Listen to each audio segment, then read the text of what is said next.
I'm really happy to welcome you today, and with pretty much no further ado, since I've already done a little bit of welcome, I'm actually going to turn it right over to Catherine Bonney, our Career Services Advisor, to talk about creating your job search marketing material.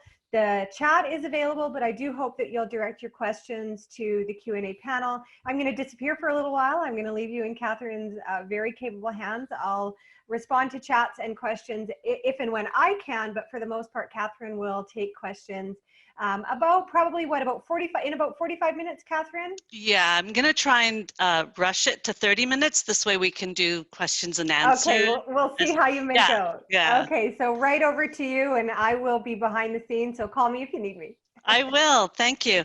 And I might disappear as well, only because I find that when I'm recording and doing a video, it sort of lags. So I will only share the screen for now, and let me know if you could see my PowerPoint presentation. Can everyone see? Yeah, I can see it. The So logo and everything? we're gonna assume everybody can see it. Thanks, Catherine. Okay, perfect. Okay, so I'm going to stop my video as well. And so I want to thank everyone today for joining us.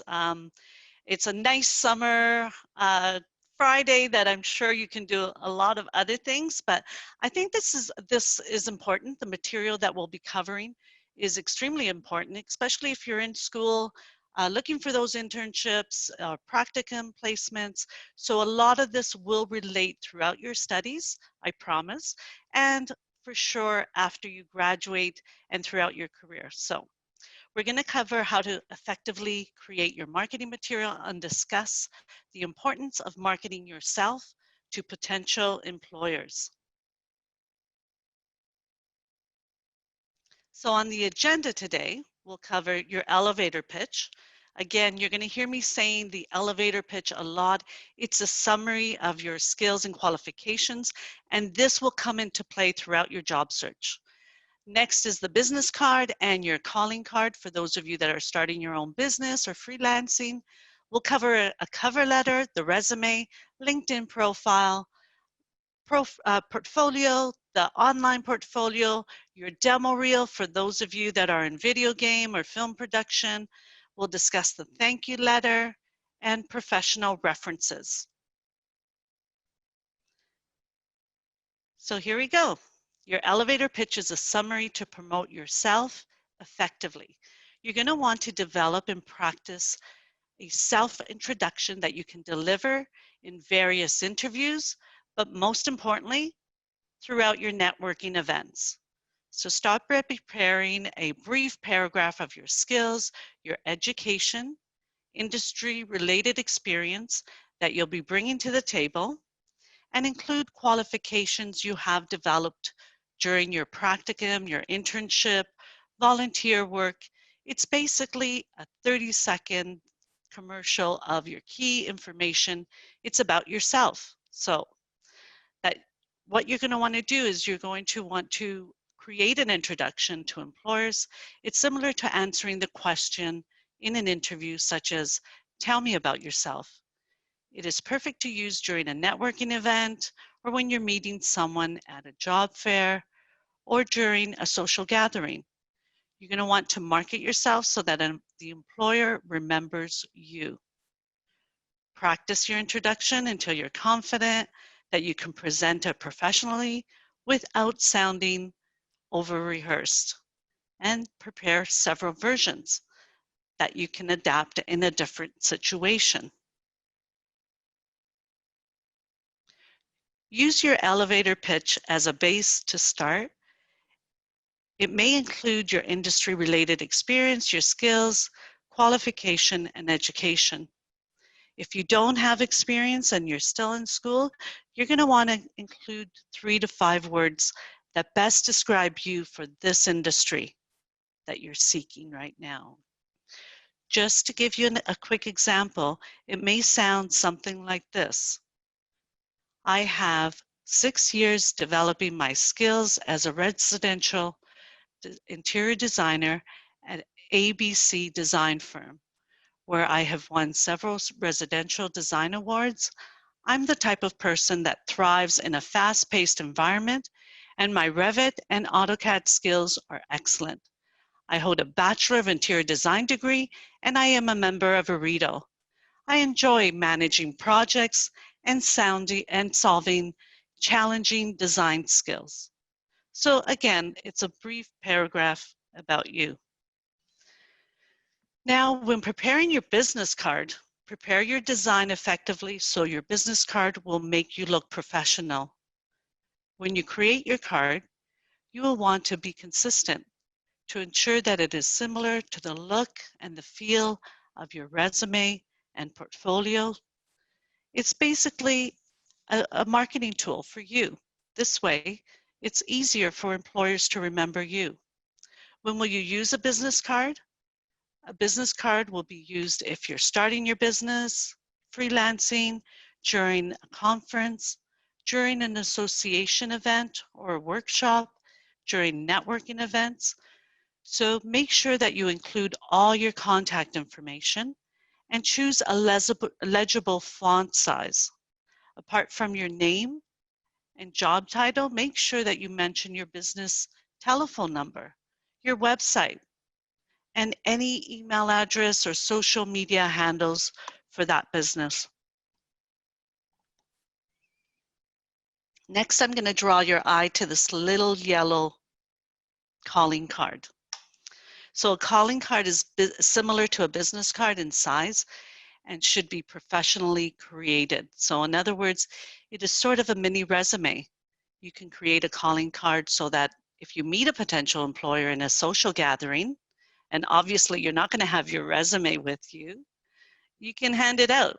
You can hand out your calling card. So a calling card is going to be used again during your freelancing days, during conferences, at any job fairs, association workshops, or during a networking event. Here you're going to want to include your full name, your credentials, specialty of career focus, and telephone number, email, and website. It is a snapshot of your resume. You will want to ensure that you include a summary of your skills, your qualifications, your education, and industry-related experience, and 3 to 5 words that best describe you for the industry that you're pursuing. So this can go in the front or the back of your card. It's similar to an elevator pitch as a base to start. Now the fun part, your cover letter. So a cover letter is not mandatory, but it is strongly recommended that you submit one along with your resume. So keep in mind the purpose of a cover letter is to introduce yourself, to explain your interest in the job, and provide information about you. Before you begin writing your cover letter, keep in mind that you'll want to research the company, know their mission statement, know their vision, find out who to address the cover letter to. In other words, find out the full name of the hiring manager or the person screening your resume. Consider which skills and experiences you would like to highlight in the letter. Keeping it professional and to the point is important, right? You'll want to make sure you spend some time and effort creating your letter, specifically for the job that you're applying to. So for internships, practicum placements, and full-time opportunities, it's much more effective to tailor the letter as much as possible. Express your interest and enthusiasm for the field that you're applying to. Express your interest in the position and the company you're applying to. So let's start. A cover letter, it'll have your full contact information on the very top. So it should sort of look and feel like your other marketing materials, such as your resume. So if you have a header for the top of the resume, you're going to want to ensure that it's similar font, similar layout and format. And then the date appears after your full contact information. And then we have employer full contact. So find out the appropriate person to address it to and include their direct email, mailing address, postal code, and position title. Then you have a subject line. In the subject line, the purpose of this letter is for you to indicate the position title maybe, or even the posting number. You'll have the salutation, which will read, Dear Sir, Dear Miss Smith, Dear Mr. Smith. And remember, if you cannot find out the name of the recipient, what you're going to want to do is begin the cover letter with Dear Human Resources Manager or Dear Hiring Manager. That would suffice. Next, we'll start with the introduction paragraph. This paragraph includes who you are, what led you to write to this particular person or company, what position you're applying for, and how did you find out about it, such as on a job posting website, or was it from a referral? And why do you want to work for the organization? So this would be included in the first paragraph. The next is the body paragraph, which I call the middle paragraph. This allows you to choose your best skills. This should be relevant to the job that you're seeking. Show how your skills would benefit the company by relating them to the job requirements. And you can also use bullet point forms and bold lettering to make your skills and your experiences stand out in this paragraph. Next, we have the closing, which is your final paragraph. Here you can clearly ask for the next step in the job process. Ask for the interview. State when and how the employer can reach you, such as by phone or by email, and thank the reader for their time and consideration. Following this paragraph is your signature line. So sign off with sincerely, and then you'd have 4 to 6 spaces for your full name. After that, if you're enclosing a resume, put the word enclosure, semicolon, and then your resume. Now we're going to go into types of resumes. I strongly recommend to write down everything you will put on a resume. So in this place, you would include all your experiences, your accomplishments, your education and qualifications to use as a reference point. This will be your generic resume. So it's sort of a detailed resume. It could be 10 pages if you like, but we're not going to submit 10 pages to an employer, right? So every time you apply for a job, you revamp this generic resume. And from this document, you will be able to create a tailored resume. So here, keep in mind that the resume is for the employer to screen your background to see if you're a good fit for their organization within seconds of reading your resume, let's say, right? So there are different types of resumes. You'll want to decide if a chronological, a functional, or a combinational resume is appropriate for you, right? So just to give you an idea, a chronological resume is the standard resume as it's easy for an employer to screen within seconds. So this resume showcases your skills, your work experience, job titles, dates, and education in a reverse chronological order. So this type of resume also indicates your most recent work first. Now, a functional resume is difficult for an employer to follow as it focuses on skills, achievements, and abilities. It is suitable to use if you're a recent graduate, or if you have a gap in your employment history, or this type of resume can be used if you're changing careers. So keep in mind, if you use this resume, you still may be asked to discuss the gap in your employment history, let's say. So during the actual interview, be prepared to answer that question. And finally, we have a combinational resume. So it's a resume that combines both your chronological and functional resume.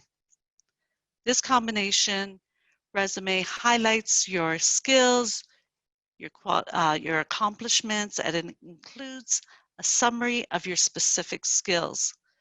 It is suitable if you're a student with no previous experience in the field. So this is where you would include only relevant experience, education, a project section of your school work, an internship or practicum work, and accomplishments for each project. So I've seen quite a few acting resumes or film production resumes with the outline of a combinational. My advice is to ensure you know your client, right? So in other words, who is the organization you are applying to? What does the job entail? Once you know all this, you are able to create your tailored resume from the generic resume to ensure that your resume is targeted for the job you're seeking. So please keep in mind that it should only be a 2-page resume before you submit to that employer. A resume is the most important marketing tool you will create and send. So let me repeat. A resume is the most important marketing material you will send and create. So it will allow you to market yourself. It's a formal document which includes your past experience, education, and accomplishments. You should always be, it should always be tailored to a specific job. So that's why when they say looking for work is a full-time job, that is because we're forever revamping, revising the resume. Why? Because the resume, as you read it from the top to the bottom. So keep in mind the most important information is on page 1, and the most important information is how the eye reads from the top to the bottom. So your contact information, this is the purpose for the section to provide the employer with that information to connect with you. It includes your full name, your phone number, and your mailing address. Ensure that you put a professional email in this heading. Your street address is optional. So again, if depending on the location of the company, you may choose to omit, and that's okay. There's no reason for the employer to see that on a resume. There's no relevance in you being qualified for the job. So after your name and phone number, include your LinkedIn URL or portfolio or even a demo reel website if applicable. Now, the purpose of your objective or profile is to capture in a few words or phrases as to what makes you unique for the position. So here, for the objective, tailor your objective and profile to a similar position you held or you're seeking, and tailor it to the job posting. Next, you will always want to revise your skills and qualifications depending on the job you're applying to. It should indicate in bullet points your skills, qualifications outlined that will match the job description if you have those skills and those qualifications. The industry or the position you are pursuing should be clearly stated and always use keywords. Your education and training includes your program name, the full school name, and your graduation date. So here you can include year to year. And if you have no industry experience, you could indicate some of your courses in this section. Now, the experience and volunteer work that you've had includes your position title. This section should have the full company name, dates, your accomplishments, focused in bullet points for each experience you've held, and choose only 3 to 5 bullet points. Include internship work that you've done, include your practicum or volunteer, or have it listed as a separate header as internship or projects. If your resume is too lengthy, then omit any experience that is non-related or too dated. Anywhere, in other words, maybe 5 to 10 years back. Again, you want to keep it minimal to either a 1 or 2-page resume max. And then your memberships and awards. Here you want to indicate your industry or student memberships, highlight any school or industry awards that you've won, and specify any industry, community, or charity work that you've been involved in.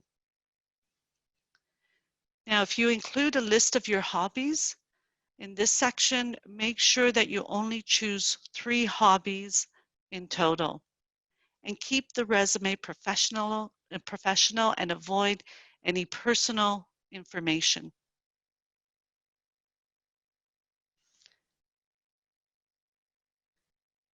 Keep in mind, the employer may receive over 200 resumes for one position that is posted and may only spend a few seconds on reviewing your resume. So before you press send, ensure that your resume is appropriate and that you follow the following checklist. So is your objective specific and brief, or is it too broad or too narrow? Under your skills and qualifications, did you indicate your transferable and your technical skills? Are they specific to the industry and the position? Under education, is this section briefly stated and is it relevant? Under your experience heading, is the format consistent? Is it logically organized? Are there gaps in the dates? Have you stated relevant accomplishments? And are the job titles understandable? Is it clear and concise? How about the overall appearance? Is your resume visually appealing? Is it short, well organized, and attractively spaced? Is it easy to read? Is it longer than 2 pages? If so, ensure that you only have 2-page max. And is it error-free? In other words, what kind of impression does it make within a few seconds of an employer reading it? And are you comfortable with the overall look?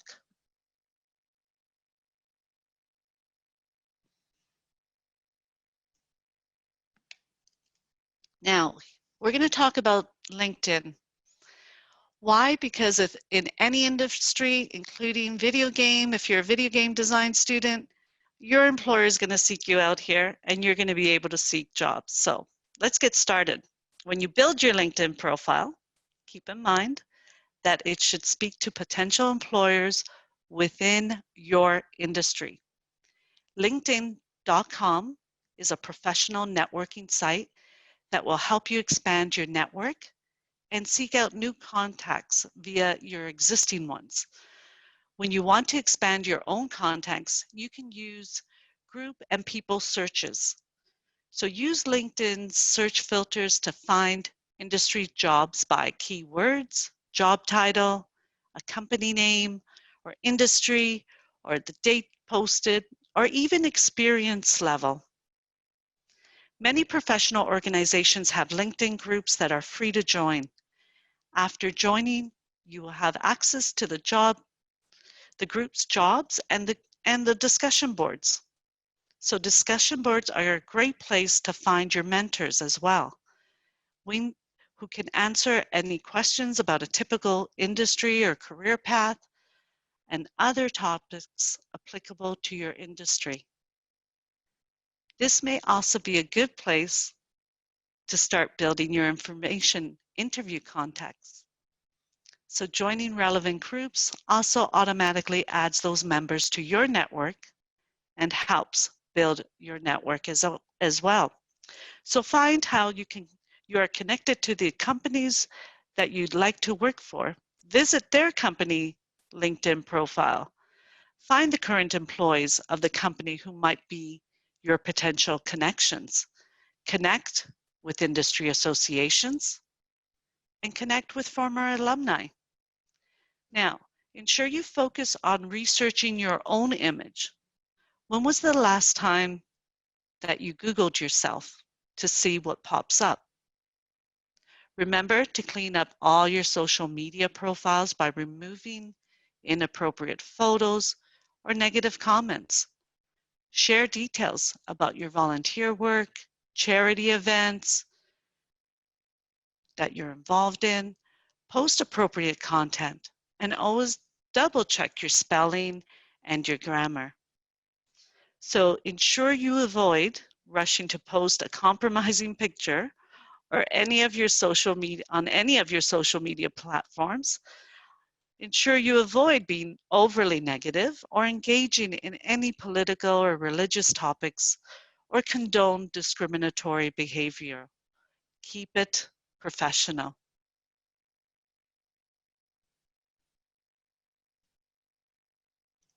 Consider your LinkedIn page as your online business portfolio.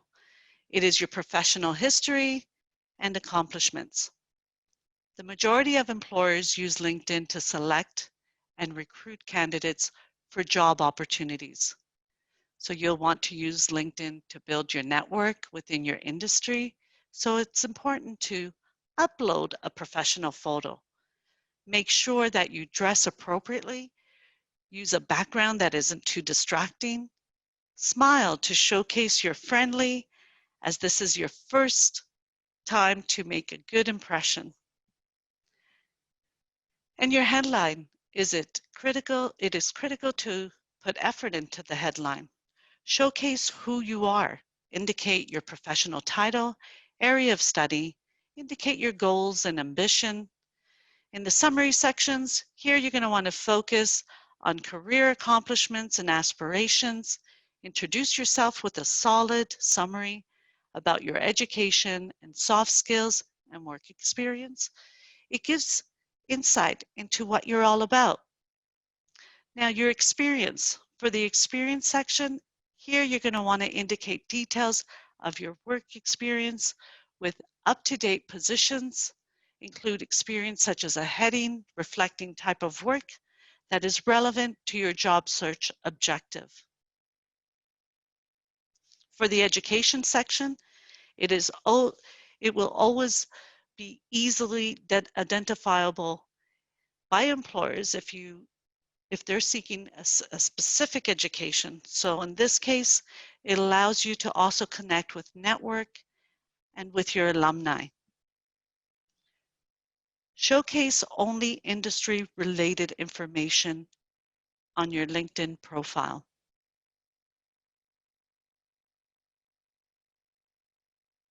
Finally, your portfolio. Now the portfolio could be an online, a demo reel. It is the most important marketing material that you'll showcase to a potential employer. Demo reels are commonly used in creative fields, but are also effective in all industry. A portfolio is a collective work providing physical evidence of your skills and experience on the resume. It can give you an edge over the competition. If you don't have experience to add to the portfolio, here you're going to want to include any schoolwork or internships or freelance work. Include your recommendation letters and projects to showcase the skills you have for the position. Develop a summarized version of your portfolio. If you're in interior design, they may request a leave behind. This is a 2 to 3 piece portfolio, mini portfolio that you would leave with that employer. Keep in mind your e-portfolio and demo reel should only be approximately 2 to 3 minutes in length. Make a detailed plan of what you will include before you start building your online portfolio piece. An online portfolio provides visual examples of your knowledge, your skills, your accomplishments, while providing you with a professional online presence. An electronic portfolio is beneficial for an employer to see if you have the knowledge and skills they are seeking to add to their team. You may feel that your portfolio or your demo reel is never ready to showcase, but remember, you only need to have 2 to 3 minutes of your best work, right? So it does need to be ready to show. If you're unsure, it is best to have an industry professional give you their constructive feedback. The most important tip here that I have for you is to make sure that there's no spelling in your portfolio.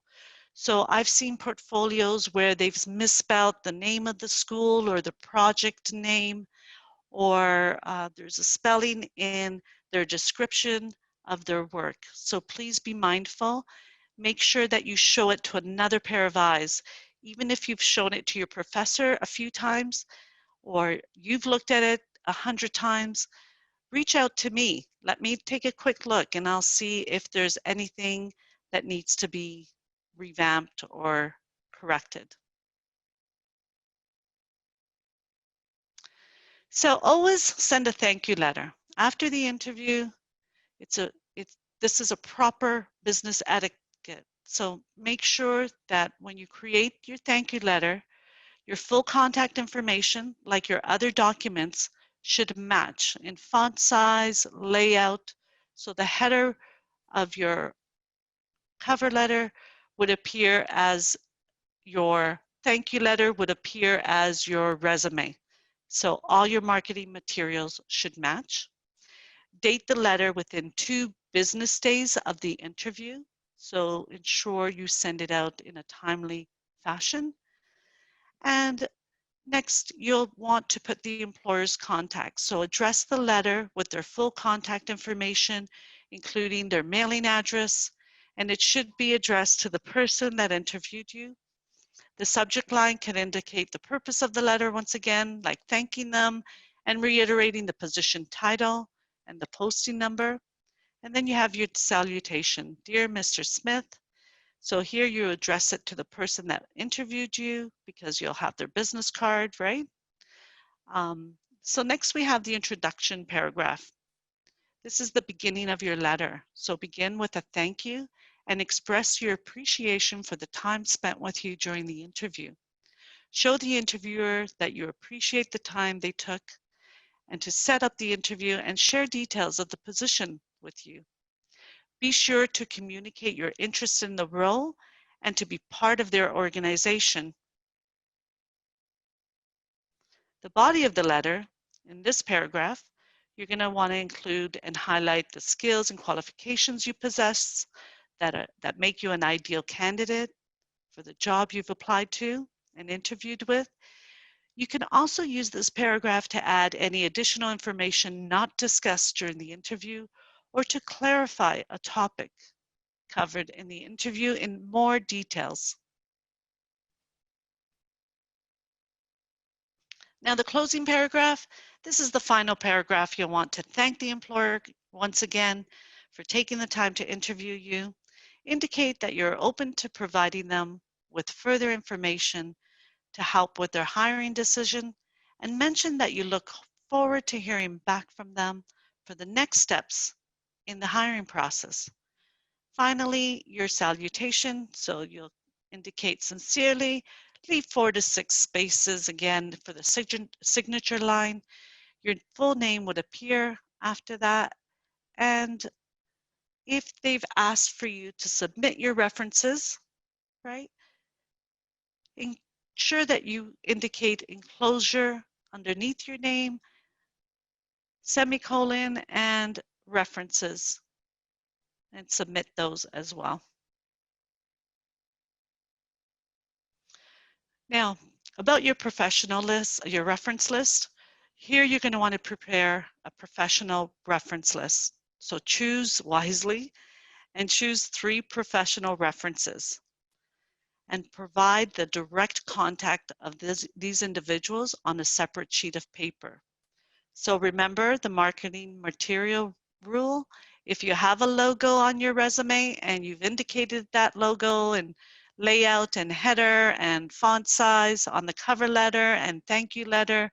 Ensure that your reference list as well indicates all that in the same format.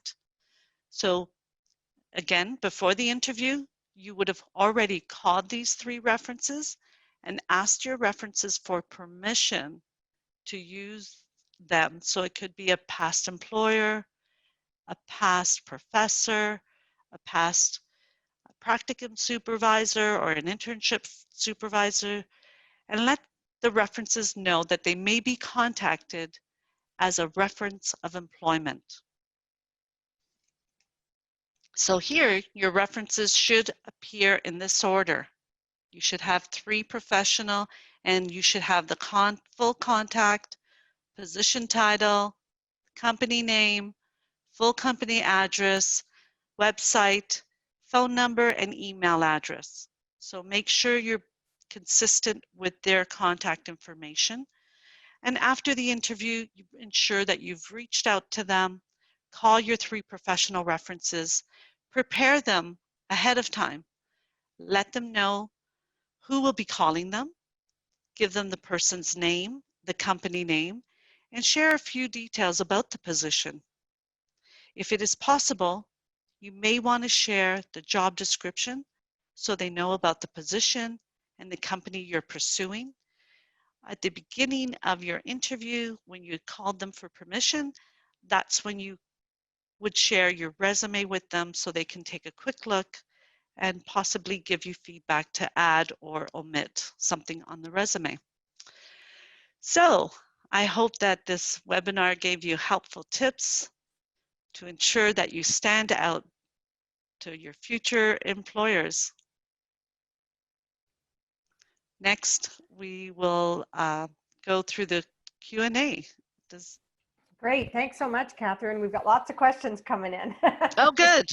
So I'm just going to try to go back to the beginning, and so some of this will take us back to earlier in your webinar and your presentation this morning. So the first question is what should I do for opening the business as an entrepreneur? So it sounds like this person is an artist. Is there a scope or not? Because I think specialization is best for the positive outcome of the business. So do you have any suggestions for those students that are, looking at opening their own business when it comes to some of this information that you shared today?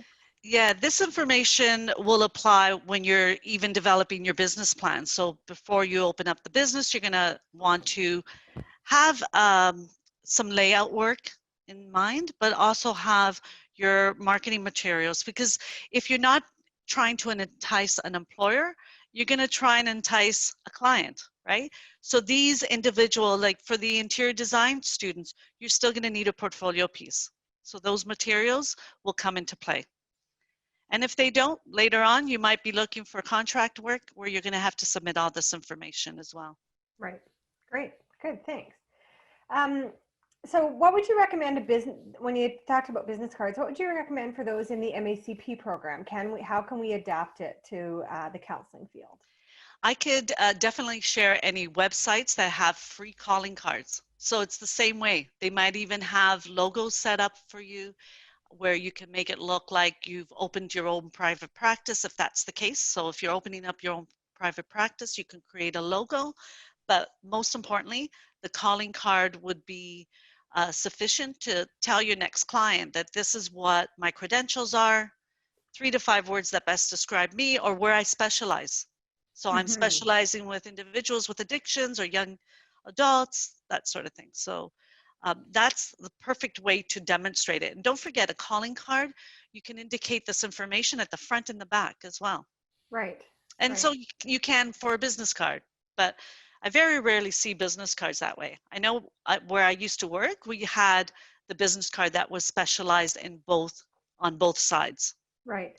So, You could almost, I would think for MACP students, they could almost have their business card on the front with perhaps their logo or their clinic name and their contact info. And then on the back, there could be a place for people to write their next appointments, right? We see that with doctor's offices, right? Yeah. So that might be another way to really kind of up the game in terms of getting your cards out there and things like that.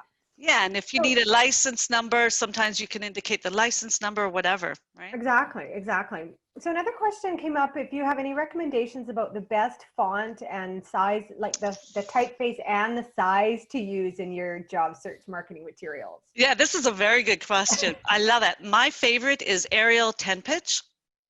But if I'm trying to squeeze everything on a 2-page, because I know I'm going to 4 pages, then I'm going to maybe tweak the font to a 9 pitch and a different font entirely, like a different italic. So Mm-hmm. that I would, that's the easiest part of creating a resume is playing around with the font. As long as you put in a Word document and then we can tweak it a bit. Right. So a lot of the times, even your header might take up a lot of room. And Mm-hmm. in regarding a header, don't create a header because when the employer prints the resume, I should have mentioned this, it may not appear. So anytime you submit a document, a demo reel, send it to a colleague, a friend, before you send it to that employer. And you want to see what they receive. In other words, I'll have a student send me their resume, and sometimes when I print it, it prints into like 4 or 5 pages or blank. Right. The third page is blank, right? So I will be able to advise that person.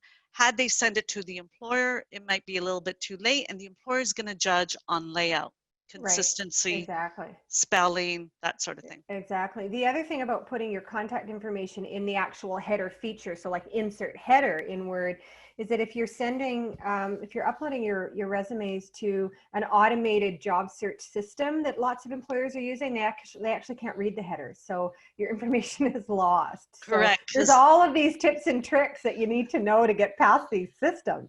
yeah, the tracking system, right? Mm-hmm. So the Mm-hmm. ATS.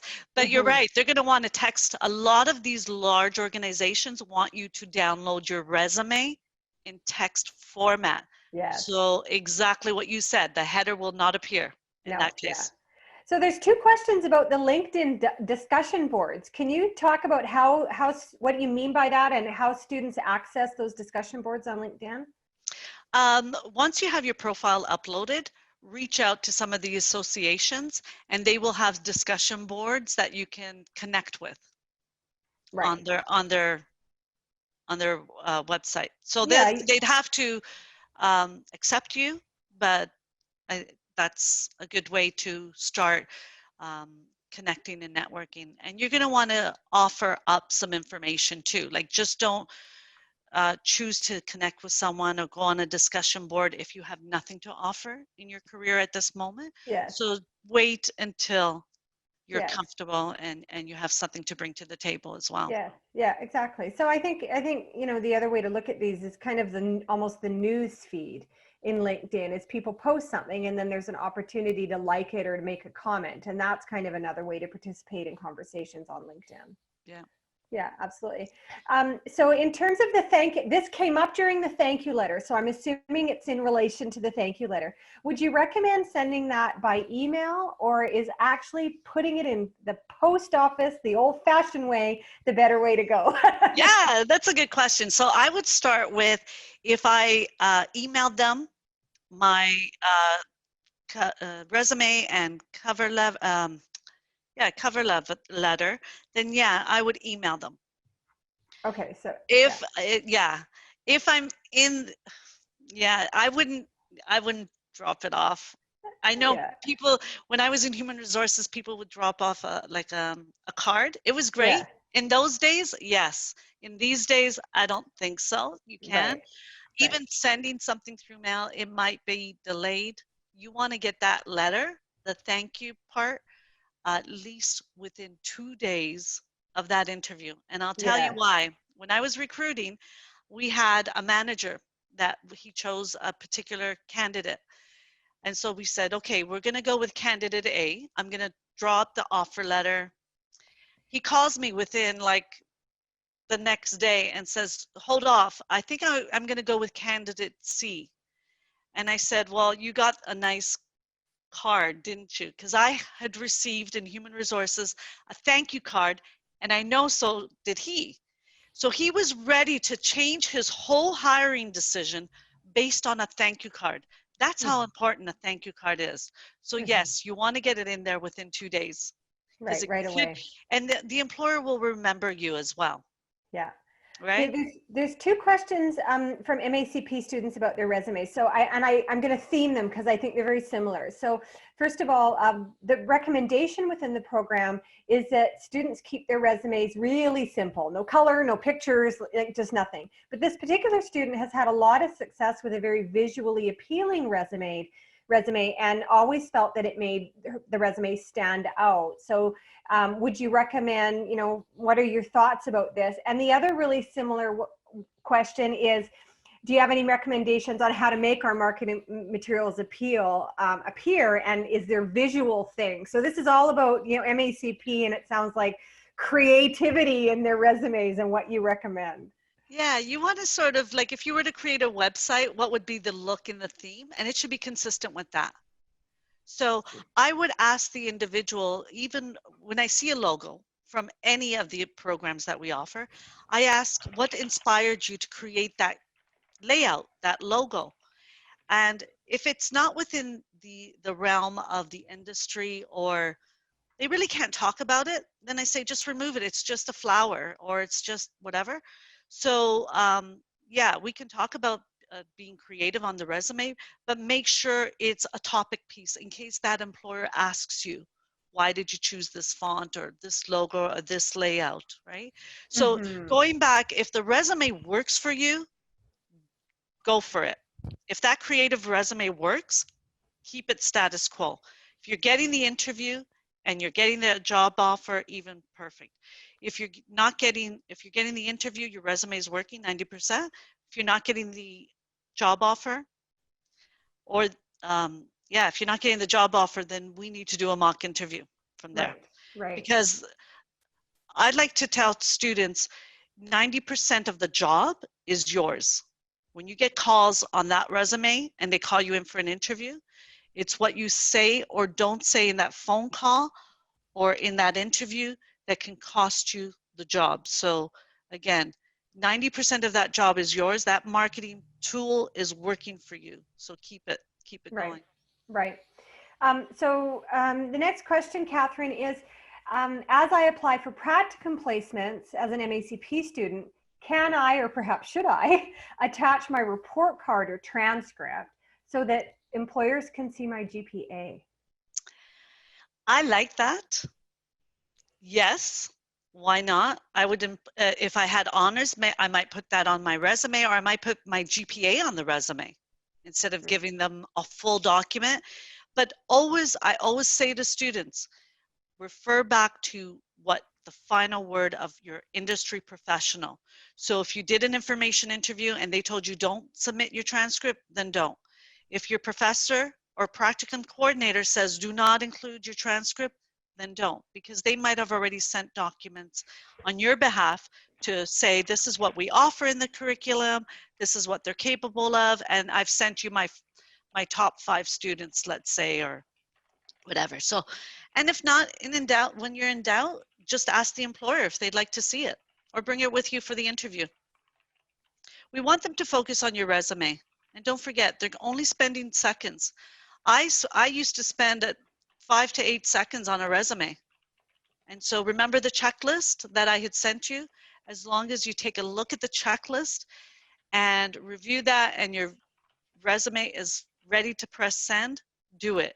If you have a logo or a font or a layout that's too distracting, maybe go back to the simple version of the resume. And that's why I always say, create a detailed resume, but fine tune it, and then only choose maybe 3 formats that you would feel comfortable sending to an employer that are appropriate. And if your resume is not working, if you're not getting any calls and you felt you were perfect for the last 10 positions, then you know what? Come back to me. We'll go through it again, because maybe something was missed. People have been so excited that they forget to add their phone number, or forget to add that they're a graduate. They keep leaving the resume to indicate I'm still a student, or a student at Yorkville University, without the program name. Right. So the next question that comes up is, how do international students apply for a job in this market? Beautiful. I should have mentioned that, and I lost my train of thought when I was talking about resumes. Notice in a resume, I did not indicate to put the location that you did these jobs in. So it does not matter if my last job was in Italy or in Canada. All I have to do on the resume is indicate the name of the company, the position title, and my accomplishments. That's all you have to do. So if you do not, if you have the country that you studied in, or if you've indicated the country that you did the work in, remove it. Test the resume and you'll see you'll get more calls, because yeah, some employers might feel they need a Canadian experience. There's no reason for that. I don't know why some of them are still in that mindset. It's an old-fashioned way of thinking. Yeah. So get in front of them, show them what you can do, and you'll have, and don't talk about the experience that you did in Italy. Just talk about the experience. Don't Mm-hmm. reiterate that it was in Italy and it was 5 years ago or whatever, right? Right, right. So similar to the GPA question, we have a student that's asked about honor and president list certificates. Oh So, yeah, so should we add that information on a resume that they made the dean's list or the president's list? for sure. Remember when I said if you don't have the experience, indicate your accomplishments under the education. So you can have it there. You can put it in the awards section, header. You could put it under, let's say I've had students put experience and accomplishments. So under the experience, even if you volunteered somewhere and it's relevant to your industry, you could still indicate the work experience that you've done, even though it was volunteer and internship. But most importantly, underneath your awards, you can indicate that you were president's, you won the President's Award or Honors Award or whatever. So yeah, I could also go with your accomplishments and membership headers. Right. So you could have many headers even though you don't have the experience. And don't forget, you can create a functional resume, a functional combination resume Right, as well. right. So if you have an extensive resume and you tailor the job experience, which is what we're always telling students to do, would you indicate on the resume that the information has been reduced for the purposes of this application, or more information is available on upon request? Like, how do you handle that when you've got so much stuff that you have to delete in order to write a really customized resume? There, instead of references available upon request, you could finish it with detailed resume available upon request, or portfolio demo reel available upon request, if you don't want to use it under your header, if you don't want to link or put in a link. Because sometimes your portfolio is forever developing and you just don't want them to see that work that you've done years ago or months ago while you were in school. So yeah, put detailed resume available upon request. I wouldn't necessarily put it unless it was more relevant to the industry. Otherwise, it's going to date me. Right, You're going to right. know how young I am or how old I am. So on that note, for students in graduate programs, whether the MACP or MEd, this is their second degree, and because it's a graduate degree. So how much information should they be including about their bachelor's degree? Everything, all of the above. Unless you're applying for an entry-level job, sometimes someone had their doctorate and they were only applying for a government position that they really wanted, and it was entry level, but they knew that they could segue into a further career with that organization. They had to remove it because it had no relevance. The employer, think of what the employer is going to see. If it's just too much information, they may screen you out because they might think they're not going to be able to pay you the salary you're worth. They're not going to want to insult you as well. So know your target audience and know the client. If it's necessary to have those 5 degrees, then yes, put it in. If it's not so necessary because it's just a way to get into that organization, then remove it because they may shy away from. And when in doubt, do an information interview. Ask someone in that organization, what do you think of my resume? Is it too much for this type of position? And will I be scaring off my next employer because they're not going to ever promote me? Sort of thing. Right, right. So another question, Catherine, would you say in the world of e-portfolios, would an Instagram profile that captures your work for film and or film and photography, excuse me, be something that can or should be included on a business card? Yes, as long as it's relatable, professional, and you don't have any unnecessary or embarrassing information that Right. they could link you to. Or sometimes even our Facebook pages, we're not as um, opinionated as our friends are, so we might not want to share certain things. So look at those Facebook pages as well, because that's what the employer is going to look at before they pick up the phone and call you. Yeah, I would say ditto on that. You know, if you're sharing your Instagram, which could be a fantastic idea, but if you've got some questionable content on your Instagram, then you're going to have to get rid of that before you share it to employers. And it's really important to remember, if you feel and you've got a fantastic resume, but you're not getting calls, it may be that your resume is fantastic, but that employers are Googling you. Oh yeah.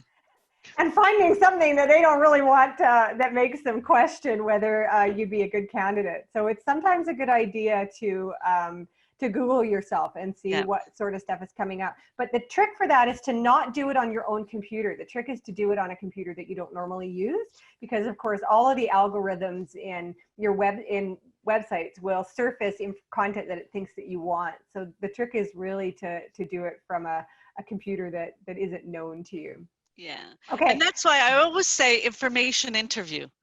This Yes. is the best interview, and I Yeah. always let students know, go for 5 interviews where you do not want the job, because Yes. then you'll get a feel for what is expected, what types of questions and how to respond. But most importantly, those information interviews, I could ask that employer, what do you pay your junior interior designers? What do you pay your junior senior, Right. right? Where do you recruit? How do you recruit? What testing do you give potential Right. employees? When you're interviewing, how long is the interview? So you get direct information from that particular industry Uh, professional. Absolutely. And I think that's a really good recommendation also with relation to this next question, Catherine, where we have a student that really seems to have a very good resume and gets called for interviews, but that's where the problem is, that, you know, not a good talker, I end up not getting called back. So the issue is with the interview. So, you know, for me, an informational interview where there's not as much pressure might be a good place to start, but what other recommendations would you have? Go to either myself, your professors, or colleagues within the industry. Connect with someone on LinkedIn and even do a Zoom information interview with them. Right. Or reach out to a human resources person in that industry and ask them to give you, you know, do a mock interview with you. So Mm-hmm. most importantly, the mock interviews are the best interviews. Like, I'm going to take that advice if I were looking for a job tomorrow, sort of thing, because Right. you're not going for interviews.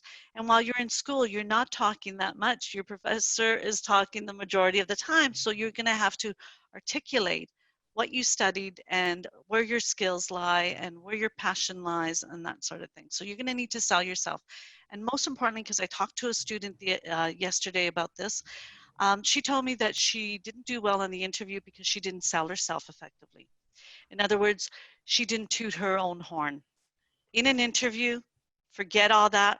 We were taught as kids to get off your high horse and, you know, Yeah. be mindful of what you share. But in an interview, you're going to have to show passion for the industry, but show confidence in your ability to do the Right. job. Why? Because that employer needs to be able to sleep that night that if they offer you the job, that you're going to be a qualified candidate, because it's a lot of money to post a job, recruit, interview, and hire the person, and then they don't work out. They're not, what they said they were, or vice versa. The person leaves because it's not the job they expected. So it's very costly to interview a candidate. So keep that Yes. in mind. Like, always know how you said. So to give you an example, when I was recruiting, the person told me that they were fired from their last job. And so I would most employers would end the interview, right? You're not going to spend another 45 minutes talking about being fired. So I probed in a little further, and she told me that she was laid off. The company was downsizing. Mm. So again, she was telling employers that she was fired. Two different scenarios, right? Right, right. So, Yeah, so I'm just conscious of time. We've come to the end of our session. We did not get to all the questions, and oh, everybody, I do apologize. They just keep coming in, and we've only got so much time. In the chat, please look at the chat. You will find Catherine's email address. It is career services, all one word, at yorkvilleu.ca. Catherine would be more than happy to meet with you one-on-one and do some practice interviews, because really all the interview questions, it's practice, practice, practice. It really, really is. It's videotaping yourself and watching for all of the times you say, how many times you say in, 30 seconds. So it's really monitoring all of those sorts of things. So, and Catherine also has drop-in office hours on Tuesdays and Thursdays. What time again, Catherine?